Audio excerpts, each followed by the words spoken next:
ngan pikir macam pikir itu teh pangaruhna teh klan pohon klan jeung hayang ngomong wae abdi teh ye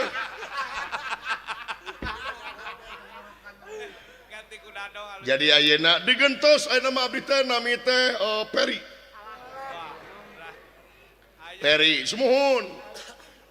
ari ngaran Peri ari dina KTP Dadang kemudian nyara mungkin itu sowis klan abdi mah jelema teu nyambung kitu klan jadi abdi teh ka dieu teh bade laporan wireh nyaeta dina waktos ayeuna di luar teh aya hal-hal anu laporan teh cing balik aya hal-hal anu ya topi sia teh kumaha topi teh jeung logor sumuhun klan rogor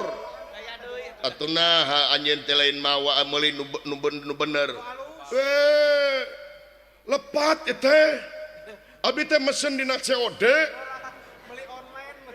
meuli online sumuhun